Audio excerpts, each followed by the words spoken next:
All right, what up, guys? Welcome back to another episode of the Living the Dream podcast. Today on the show, we have Percival Constantine, who is a writer. Percival, how you doing? I'm doing good, Tim. How about yourself? I'm doing well. Thanks for asking, and we like to jump right in. So if you could start with telling us a little bit more about yourself and what you like to do for fun, that'd be great. Sure.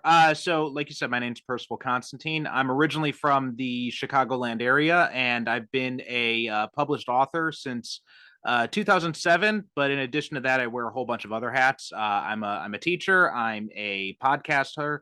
I do some work with comic books. I'm starting to get into artwork um, and yeah, and writing a lot of books that I write. Mostly, I do action type stuff. Lately, I'm doing urban fantasy novels. And as for what I like to do for fun, I like watching movies, especially superhero movies. That's what my podcast is all about, actually. And also enjoy drawing for fun, playing video games, just those kinds of things. Okay, okay, love it. What video games? Uh, these days, pretty much, I'm just all PlayStation. Haven't yet sprung on a PS5 because I don't have the time, unfortunately. But Yeah, I'm slowly working through a bunch of games that I've picked up on discount over the years. With two kids, though, it can be difficult to find the time. I got you. I got you. No, kids do make things a little bit more difficult. Mm-hmm. Absolutely. Awesome. So tell us a little bit more about your motivation. Actually, tell us what got you on to urban fantasy. You said urban fantasy? Yeah, yeah. So I was always a big fan of so for anyone who doesn't know, urban fantasy, it's basically, stuff that take like urban fantasy type stuff. It's real world situations more or less, or like modern day situations set in modern day cities. But bringing in fantasy elements. So if you think about things like Buffy the Vampire Slayer or the Underworld series of movies or anything like that where you've got these fantasy elements. Supernatural would be another one to an extent too. Gotcha. The You've got these Avengers? fantasy. The Avengers would be more superhero, not so much. Urban fantasy is much more like using magic and that kind of stuff. I gotcha. Um, Although Doctor Strange would be one of those that kind of toes the line a little bit. Yep. But yeah, any type of situation where there's this fantasy element to the world that coexists alongside the real world. And I got into that because, well, when I was a teenager, I was a big fan of Buffy the Vampire Slayer, and I've always been interested in those types of characters and those types of worlds. And a few years ago, I was looking for kind of a change in my writing, trying to try something different. And I had this character that I had come up with during a bout of writer's block years before that I'd never really done anything with. So I decided to start writing novels with him. And series turned out to be a hit. And that series went on for 6 books. I just completed a spin-off series which was 5 books, and now I'm beginning work on a third series set in the same universe. So you've written 11 books? In that universe, yes, but all together with all my stuff, I've written about 30 books. You've written 30 books? You look like you're Yeah, 30 years old. 39 today actually. I gotcha. I gotcha. That is a very what's the word I'm looking for? I'm just the word is completely um admirable career as a writer. Like a lot of writers don't get up to that many books. It depends. I'm in the indie publishing space, so in that you definitely have to put out a lot of product to kind of stay relevant. So what I've done since 2007, so that's in the past, 15 years or something like that. It's it's not high compared to what other people have done. Like it's a respectable number, but there are definitely people who in the same amount of time have written a lot more books than me. Really? Oh yeah, oh yeah. You have to be churning out like 2, 3 books a year at your rate, right? I'm doing about 2 to 3 a year. But there are some people who turn out as many as 6 to 12 a year. That'd be 1 book a month. Yeah, there are some people who do that. That is insanity. Yeah, yeah. I was able to get there was one year I'd managed to get out a book a month, but it was a pace that I could not have kept up with. Now I've kind of settled into about 2 or 3 a year. Ideally, I would like to get up to like 4 to 6 if I could, but 2 to 3 is what I've been able to manage right now. Yeah. How much time do you spend writing every day? Um, when I'm in the middle of a project, I try to spend about an hour or two a day writing, and that usually gets me to anywhere between 1,000 to 2,000 words, which is usually how I measure my output. So my books tend to be a little bit shorter in length. They run about 50,000 words or so, and usually I can produce one in about 2 to 3 months or so, roughly, depending on how much I'm able to get done in a day. Because with day jobs, especially, they can be difficult to. And like I said before, 2 kids, it can be difficult to find the time. Yeah, yeah, absolutely. Are you getting to a point in your career where the earnings from being an author will replace your day job, or you kind of got to stay consistent for the next 5, 10 years still? I still got to stay consistent with the day job. I've definitely had points where it did get that high, but they tend to have been more outliers than anything else. And the publishing industry is so it's so flexible. Things are always changing. Like you know you can make $5,000 one month, and the next month you could be making only $100. So Yeah, that kind of instability makes it really hard to kind of depend on it as a full-time income. So even if I do get to the point where my earnings are consistently making that much, um, a lot of people I know who have made that jump to full-time author, they say that what you should do is, don't try to make that jump until you have like at least 2 years worth of savings, to be able to kind of sustain yourself. And I'm definitely not at that point yet. And I'm not sure if, even if I got to that point, if I would stop teaching completely, because I do love teaching. I would probably cut back more than anything else. I gotcha. I gotcha. Okay, well, tell us about your motivation now. What gets you up and keeps you going every day? I've always just really loved storytelling. Even ever since I was a little kid, playing with my action figures and stuff, acting out little stories with my toys. When I was in elementary school, I would fill, you know, my parents buy me notebooks to use in class, and I just fill them with stories instead of actually taking notes in class. Yeah, Um, and yeah, I just always loved telling stories. And when I was in high school, I started writing online fan fiction, and that introduced me to more writers and helped teach me more about the craft and everything. And then eventually, at some point, I decided, I kind of want to do this for a living if I could manage that. And my goal for the longest time was actually just comic book writing. That was kind of where I got my start. That was what first got me interested in storytelling. And then one day, a buddy of mine, Derek Ferguson, who sadly passed away a few years ago, he had written some novels himself, independently published. And he said to me one day, he's like, "I'm expecting you to write a novel one day." And in my mind, novels was always something that, that's serious writing, right? That's like people who are writing like high literature and that kind of stuff. That's not for my kind of thing, where I'm writing like this kind of like action adventure, pulpy kind of stuff. But that was the kind of stuff he was writing, and he was putting it out in books. And so once he said that, I kind of thought, well, I'll give it a try then. And yeah, I wrote a novel and been doing it ever since, basically. I gotcha. I gotcha. I'm curious. You said your friend passed, right? Yeah, he passed a few years ago. He was actually my co-host on my podcast for about the first 60 episodes of it. I gotcha. I gotcha. Has that inspired any of your urban fantasy? Like a part of that, at least? Not so much.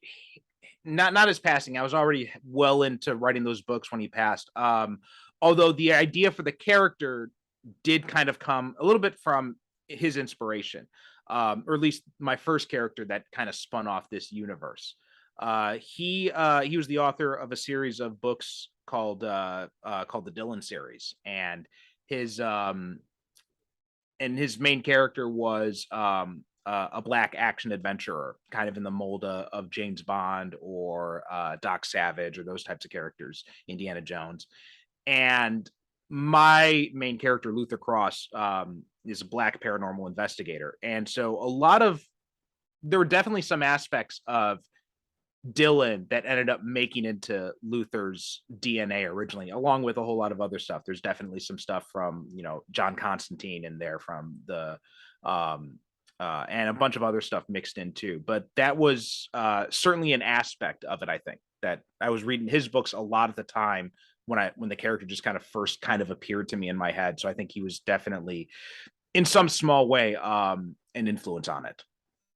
I gotcha. I gotcha. Awesome. Well, just curious if you know this answer or not. What really separates authors like yourself, who are very, very experienced with the craft of writing, and then authors like Stephen King? Like, is it a difference in skill level or is it a difference in marketing? That's a good question. There are so many factors that go into whether or not an author is successful, and it's a combination of talent. It's a combination of persistence.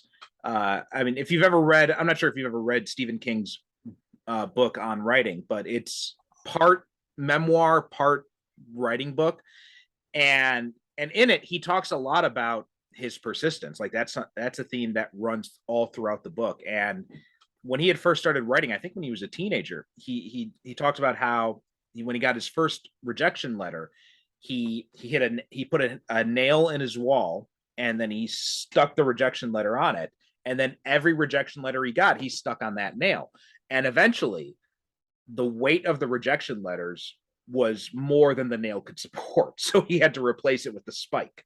And so I mean that shows you like just his persistence and how he just would not stop.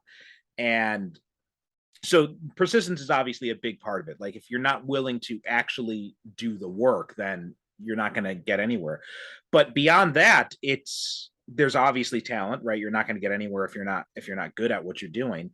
But also, and I think a lot of people who are successful don't or underestimate just how much luck plays a part in it as well.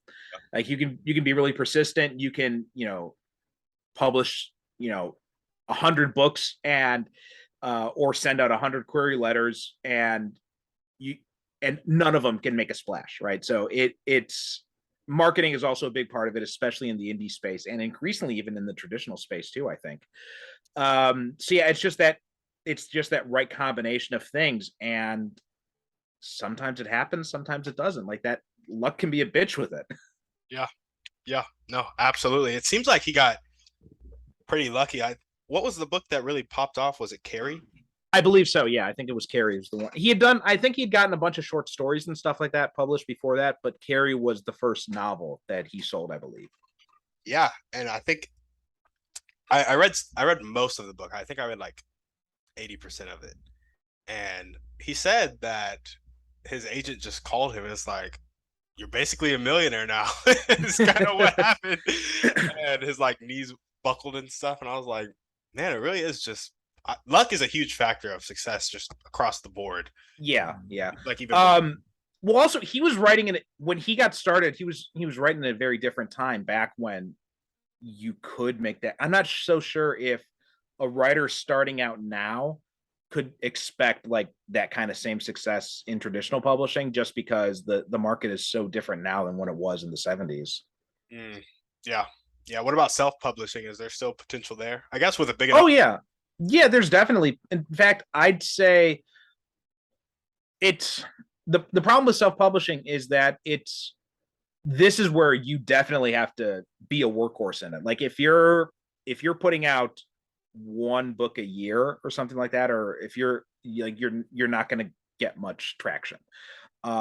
You definitely have to be putting out a lot of books, like 2 or 3 books a year. I'd say would be the minimum if you want to have any kind of success in it, because the readers, especially in the indie space, like they're monster readers. Like they go through like 2 or 3 books a week. So you just got to keep putting out content. Wow. Yeah, that is crazy. At that point, you would need like a book a month. Yeah, yeah. Because otherwise, because these, especially with things like the Kindle Unlimited program, which is basically Netflix for books, right?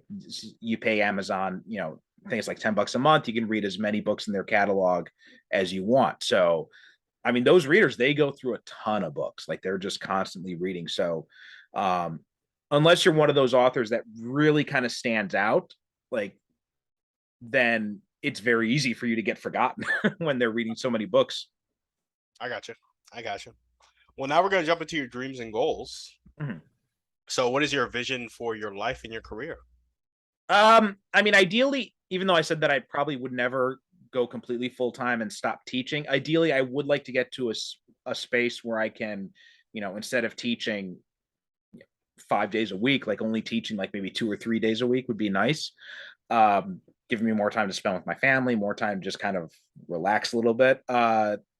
And in terms of what I would like to do, like I would love to see some of my characters make the jump from books to other mediums. Like I'm trying to get into, I've done comics before, but I'm trying to do a little bit more work in the comic space. I'd love to see, something like a TV show or a movie based on some of my characters. But yeah, basically just kind of expanding my range and being able to try different things. I think it'd also be fun to work on some licensed stuff where, I'm working on creations that someone else made. Like I said, I got started in fanfic, so that was always kind of an appeal of being able to write, the challenge of being able to write characters that I didn't create, that I don't have full control over, is something that also would be fun to do.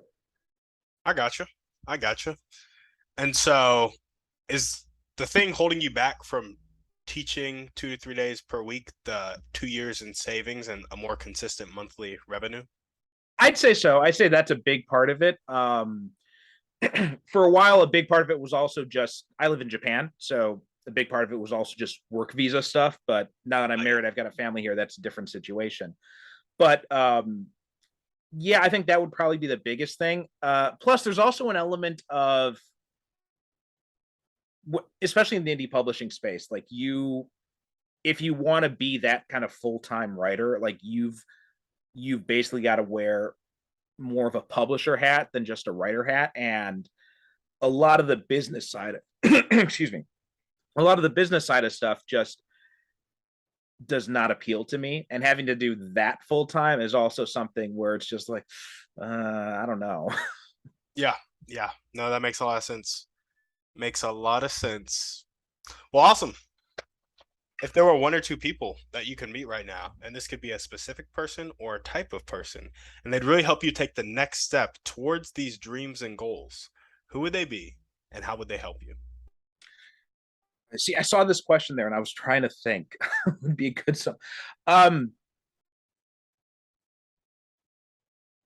to be honest, I had such a hard time trying to think of a good answer to this, but I think someone in a position where they would be um someone who'd be in a position where they would be able to help shepherd my work or my writing to another level.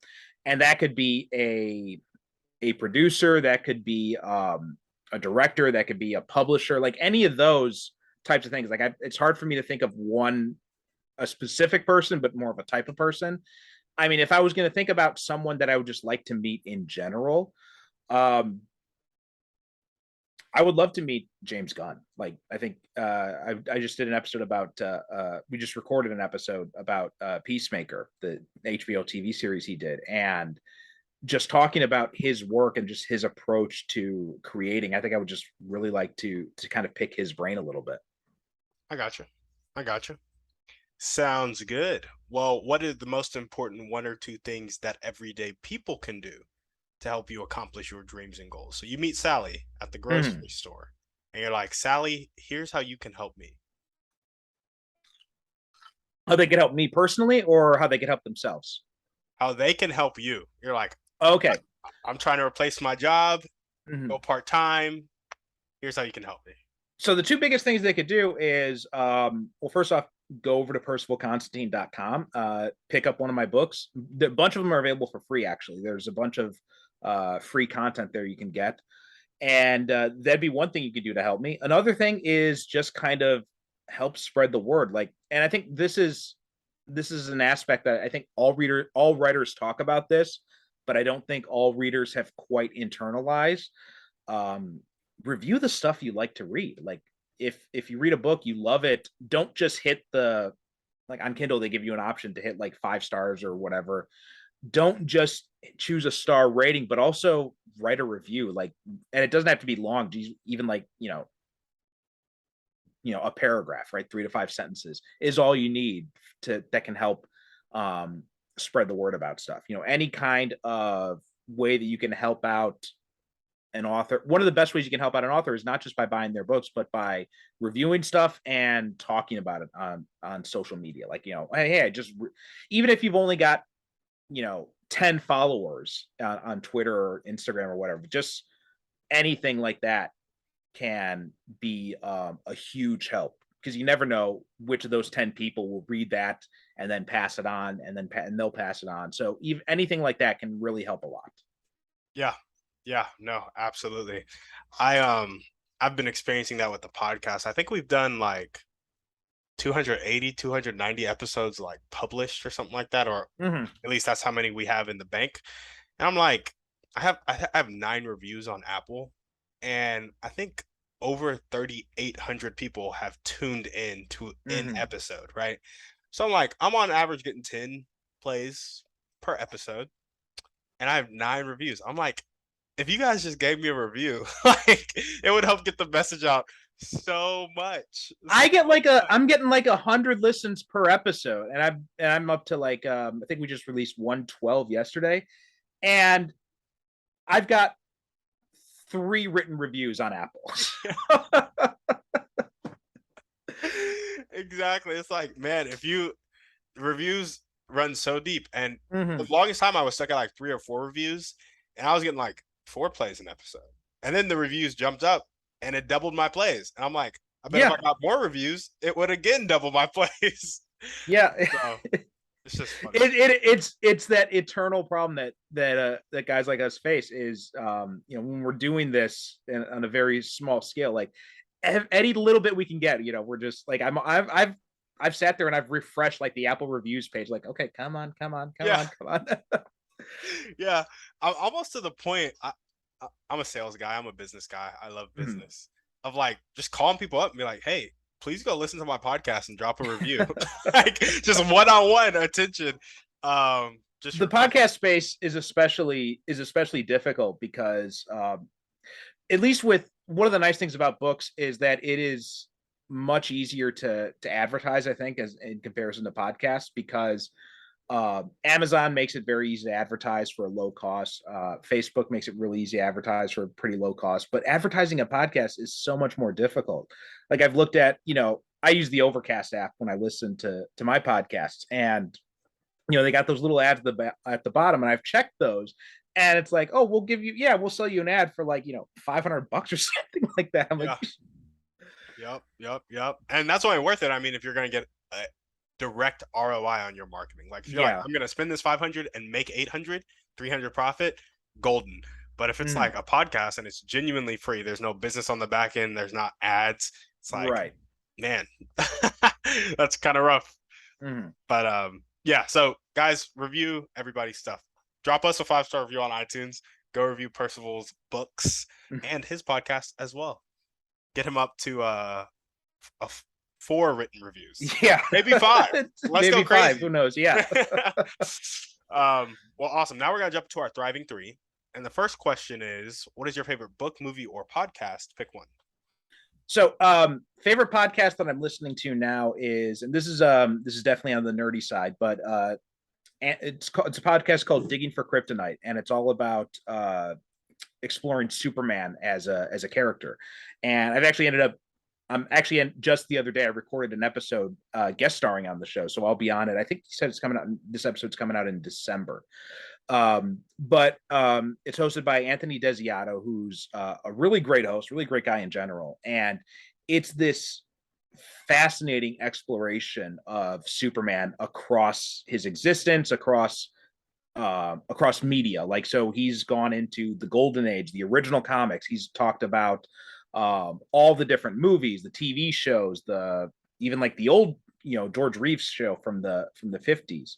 I think he said he's also doing some episodes on the radio show animated series. So if you like Superman, it's a really fascinating exploration of how the character has changed over time and how he's been depicted in all these different media. And it's given me I mean, I've always liked Superman, but it's given me a whole new respect for the character, and it's made me seek out these other things about the character that I probably otherwise would never have checked out. Like I never thought I would read the original comics from the 1940s, but after listening to his episode, I got really curious and I ended up buying a collection of them. So that's probably my favorite right at the moment.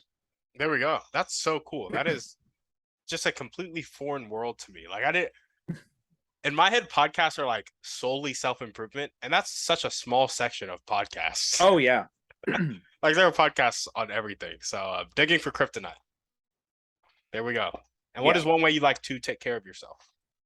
Um, Taking time off. Like there's I think one of the problems when you're working in this kind of creative realm and you're kind of doing things on your own or any kind of like I think remote kind of work where you're working from home, that line between the personal and the professional, it gets very blurry. And so it's very easy to just keep pushing and pushing and being like, and then going until it's like, oh crap, it's 7 o'clock at night and I'm still sitting in front of the computer working. And so I think whereas when I'm working at, when I'm teaching my classes, it's like, okay, you know, class is over, my classes are done for the day, I can get in my car, I can go home. But when you're sitting at your desk and you're working, it's very easy to just say, oh, I'll just work a little bit longer, I'll work a little bit longer. So making a conscious effort to just step away is huge, I think. And I think it's an aspect that a lot of people in our area don't really take as seriously as they should. Like just like, especially when you're struggling, like, just stop and take a break. Yeah. Yeah. No, absolutely. I completely agree.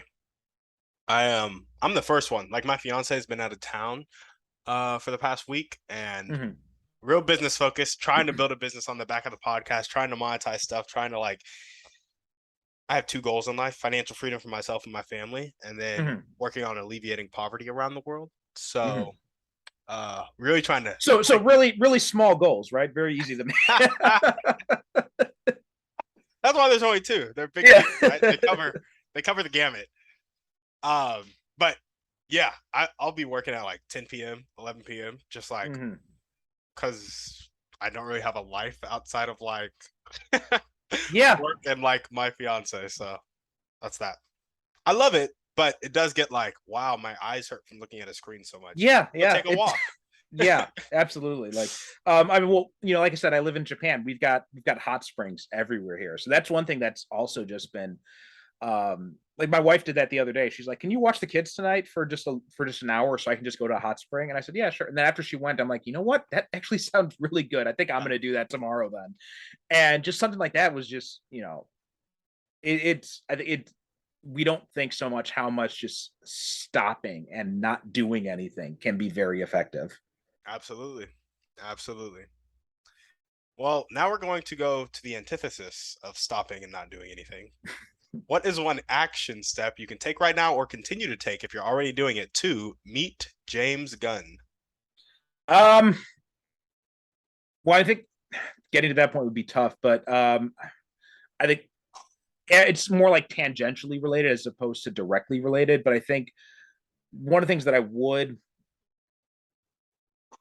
I suck at organization, right? That's one of the things that I'm terrible at. Like I've tried all these different organization apps, all these different books and stuff, and I am so type B, I would probably make a type A's head melt because I'm just like so chaotic in like my management of stuff.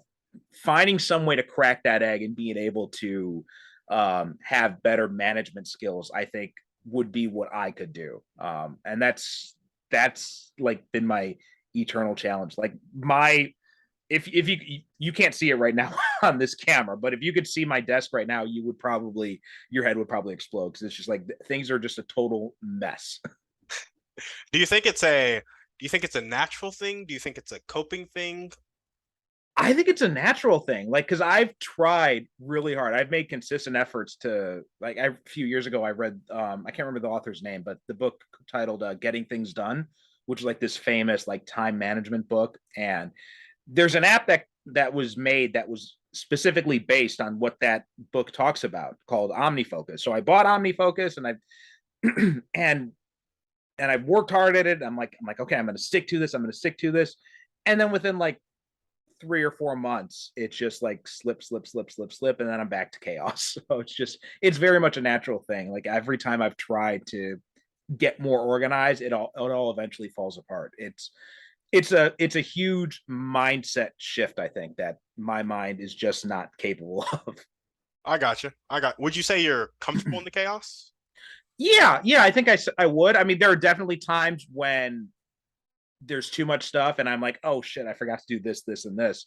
But for the most part, I do find the chaos more comforting when I see I'm someone that if I see like those there's all this stuff to do, my brain just kind of like turns off. Oh, I see. I see. So, do you like the freedom of the chaos? Is that kind of I what think so. feeling? I think that's probably a big part of it. I got you. I got you. Cool, cool. What was I gonna say? What was I gonna say?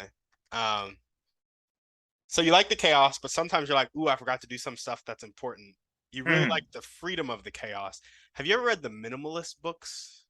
I think I've heard of them, but I haven't read them before. Yeah, I really hated having a calendar when I was in college. I'm only 23, so this wasn't too long Oh, ago. okay, yeah. um, and I hated having a calendar when I was in college because it was full of stuff that I didn't want to do. Yeah. And so at some point, somebody looked at me and they're like, Timmy, how can you not love having a calendar? I love having a calendar because I protect the things that I want to do. And then Mm, it allows me to not do the things that I don't want to do or kind of get them done faster. mm, And that was a huge mindset shift for me. It's like you can be organized and that organization can produce that freedom that you love. mm. So maybe you love chaos and that's just you, but I'm type A and just hated a calendar Mm. because it took my freedom. So then when I was like, oh, I can do stuff that I love to do and I'm free to do that, that gave me it empowered me. Yeah, that's I think that's a part of it, but I think it's more that type B side of things. Like Yeah. I tend to thrive in chaos too. Like ever since I was in school, like even back then, I was always the guy who would write an essay the night before it was due and get an A on it. So, I got you. I got you. Yeah. Hey, more power to you. There's nothing wrong with chaos if that's what you love. But if it's like part of you doesn't want to be there, then it's like, okay, well, let's move. that is the part that is the problem. It's that part of me that doesn't want to be. That's why I'm saying like there's that push and pull. Like there's that part of me that's always like you can do better. That you can find a better way to do this. And I know there is a better way. I just haven't quite found that yet. That's another, and it bleeds over and all. Even with my writing, there's the whole debate with writing fiction. If you plan things out, or if you just kind of fly by the seat of your pants, just kind of write as just write. And that push and pull too thing has also been a problem. There have been times when I'm like, okay, I got this structure, I've got this all mapped out, and I get in the book and I'm like, I'm not going to do that. I'm going to just go this direction. Yeah, yeah, no, I feel that. Um, do you feel like if it were just you on the planet and you were alone, now this is a hard to imagine, but I'm trying to get rid of other people's Mm. expectations with this question. Do you think you would still come to the conclusion if other people's expectations weren't around you that there's a better way than the chaotic way, or would you still pick the chaotic way Um, without other if people I, telling you this is yeah, optimal, you'll be more successful if you do this, this, and this? I mean, no, I think I just fully embrace the chaos in that case. Yeah. Well, I think you should fully embrace the chaos then. Okay.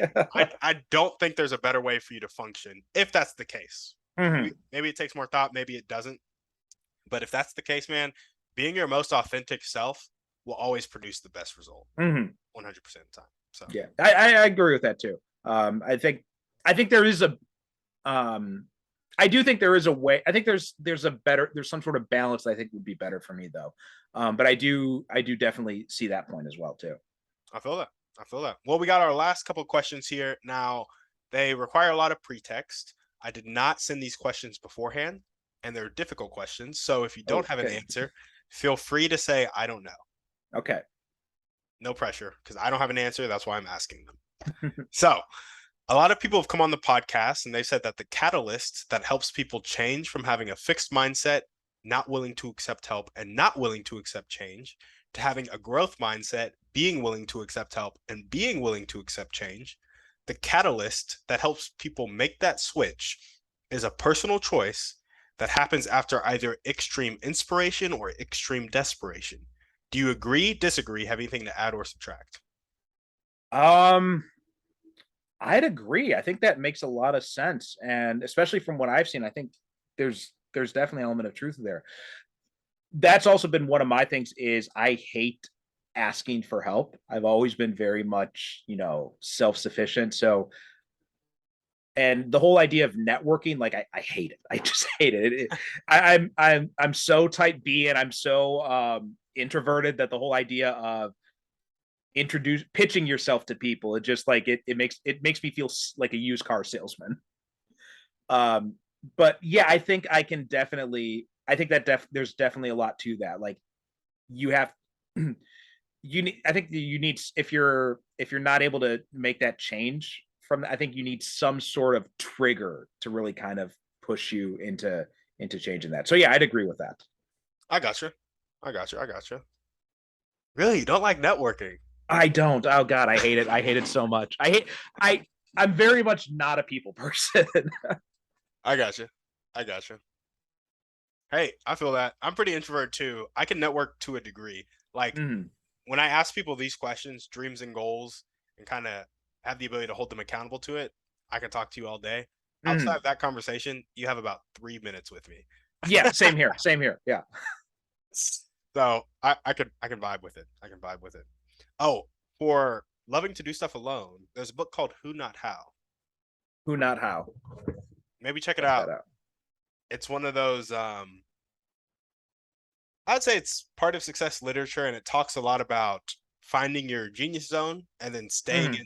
staying in what you really love to do, and finding the people around you to do all the other ancillary stuff. So Mhm. like I know you don't like the business side of writing, but if you found a partner who did the business side and you did a profit share or something Right. like that, you know what I mean? Great book. Great book. Awesome. Well, given that same amount of extreme inspiration and extreme desperation, why do you think some people make the choice to change and others don't? Oh, that's a really tough one. This is one of the ones I probably have to say I don't know because I think it would depend so much on the individual circumstances. I mean, in some cases it could be um, having that fixed mindset. In some cases it could be just a lack of imagination, right? Not being able to see a different way of doing something. Um, some cases it could just be stubbornness, right? Some people just like, this is my thing. I don't want to change, and that's just how they are. So I don't know. I think it really depends on the individual. Yeah.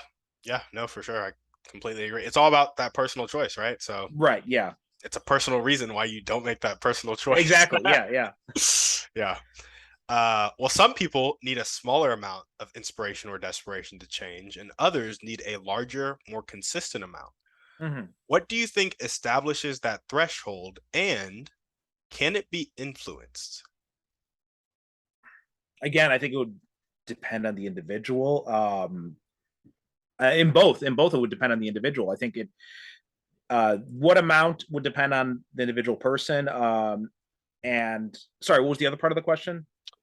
What do you think establishes the threshold of how much Mhm. inspiration or desperation they need? And can that threshold be influenced by outside That was it. factors, whether that be people, culture, community? Oh yeah, I think yes. And it would depend how much of that. There's a degree with that for each individual person, I think. But yeah, I think it could definitely be influenced by external factors as well, by other people. And some people they would need that hard push, like hitting some kind of wall. Other people could just be simple as like I'm just kind of going along, and then someone says something and like, oh yeah, that's exactly what I needed to hear. So it depends so much on the individual, I think. Yeah, absolutely. We got one last question for you. So for this question, keep in mind a person with a fixed mindset, not willing to accept help, not willing to accept Mm-hmm. change. In Atomic Habits, James Clear talks about the four laws of changing your behavior. And the laws are to make it obvious, make it attractive, make it easy, and make it satisfying. Mm-hmm. With with that context in mind, and the avatar I just told you to keep in your head, how can we, you and I, create an environment that makes it more obvious, more attractive, more easy, and more satisfying for that person, that avatar, to make the choice that will change their life? I think a big part of it is just the way our society is structured. In this kind of like hyper capitalist society, I think it's very hard for people to want to pursue what they want to do as opposed to what they have to do to, make a living, make rent, put food on the table and all that.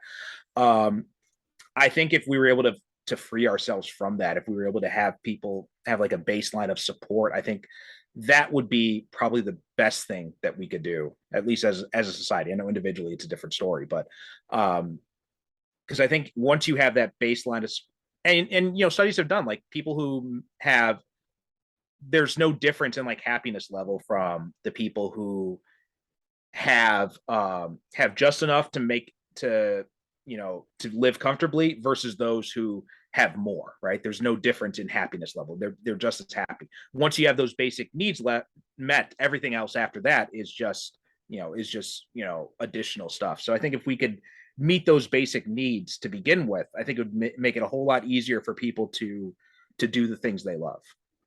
Yeah, yeah, no, absolutely. I completely agree. Um, Hence my goal. Yeah, yeah. Well, I mean, I that because, like I said, I love writing, I love creating, but it's the business side of thing that just drives me nuts. I would love to just be able to sit here and write books and put them out on my own schedule and just put them out in the world, and then if people buy them, that'd be great. But but right now, there's so much pressure on. I have to sell it, I have to make this much money, I have to try to increase sales this much. So there's a lot more pressure on the creative process, which for some people that's good, but for other people it can actually make it, like I've seen a lot of writers burn out because of that, because it's just like that constant pressure to put out more content, to put out content in a specific genre or niche and all that. And I've known lots of writers who have just burned out, like they just couldn't keep up with it. Yeah, yeah, no, for sure. It is yeah, the marketplace is not very forgiving. No, it's not. It's definitely not. And I think that's a problem. It should be more forgiving. Yeah, yeah. I'm trying to think of I spent time trying to think of a better system and I haven't been able to come up with one though. The I mean, I best think sorry, go ahead. I was gonna say the best one I came up with is kind of like a socialistic capitalism where it's like you have capitalism, so it's the free Mm, market, but then people choose to help each other on such a big scale that everybody's baseline needs are met. But then I'm like, there are people who just run to stuff like drug addiction, or mm, they just have mindset problems and they're going to be crappy people and they're going to have crappy attitudes and mm, all that stuff. And I'm like, well, how do we solve that? Which is why I've been asking these questions. yeah. But what were you going to say? So I think like a kind of I think a democratic socialist system, which is kind of like it would be kind of like a mix. Like if you look at what the Scandinavian countries do, I think is a really good model to start with. Um, but uh, I think if like some sort of like UBI, universal basic income, something like that, where you have like a baseline where people's basic needs are met. Like I believe that food, shelter, healthcare, these things should be basic human rights that everybody should have access to. They should. I mean, if you can't make rent, if you lose your job, I don't think that that means that you should be kicked out of your house or you should have to struggle to find a way to eat or anything like that. I think these are basic things that everybody should that these are basic necessities that everybody should have. Um, And yeah, there's always going to be some subset of the population who Squanders it. takes to squanders it, right? Goes to extremes. But even in this situation now, when you look at drug addiction, I think is a good example. If you actually look at the statistics, do you know what percentage of the population that uses drugs actually has an addiction problem? I have no idea. 15%, like 10 to 15%. And a lot of those addiction problems, they're related not to the drug. Like the addiction is more caused by Emotional things coping. unrelated, right? Emotional problems, social issues, abuse, anything like that. And with so there are a lot of other, and those things can also be caused by things like stress, by poverty, by crime, and all of those things are very much influenced by. And I think a lot of those other problems could be taken care of in other ways. So I think if we had provided that baseline of support, I think you're always going to have some population that's going to be an asshole, right? There's always going to be that population. But I think I think a lot of people overestimate how large that segment of the population is. Yeah. Yeah. No, I got you. Well, awesome. I think I basically agree. The democratic socialism, I don't know if I want it to be a political thing. I more want it to be kind a, out of the kindness of our hearts as a society. Like we take advantage of capitalism to make it kind of a baseline. Everybody, which is very idealistic of me, because people are people. It sounds like it'd be more like maybe like an anarcho-capitalist system or something along those lines. I have no idea what that means. It's well, I'm thinking more about something more related to anarchy, which is often misinterpreted as just like, but it's more like people help. Anarchy is more based on community-based support and like people helping each other as opposed to relying on the state to do it. Then yes, I would say I more lean towards that than relying on the state. Is just where I'm at. But same result. Yeah. As long as we get to the result, I'm pretty much good. Well, awesome. Percival, do you have anything else you want to chat about before we sign off? Just want to let people know that, if you're interested in checking out any of my books, my website is percivalconstantine.com. As I said, there's most of my books are available on the urban fantasy stuff is all exclusive to Amazon in ebook form, and that means you could get it if you're a Kindle Unlimited subscriber, you could get those as part of your subscription. A lot of my other books, they're available on all the platforms, and those would tend to be the first book in the series would generally be free. So if you go to percivalconstantine.com, you can find out, which ones are available to you, which ones are free, which ones are part of that subscription program. All that information is there. I write in urban fantasy. I've also written mystery, action adventure, superhero, horror. So tons of different stuff there. Also, if you're interested in the podcast, we talk about superhero movies. And as the time of this recording, the episode that just released, we went back and we looked at Thor: The Dark World. But we've talked about, the whole range of stuff. We've gone, from the big stuff like Avengers Endgame, the stuff that nobody's ever heard of, like Abar, the first Black Superman, which came out back in 1978. And there was like this really kind of low budget superhero film. So if you're interested in that is at superherocinephiles.com, or it's available on all the podcast platforms. There we go. Love it. Well, Percival, thank you so much for coming on the show. Well, thanks for having me. It was a lot of fun.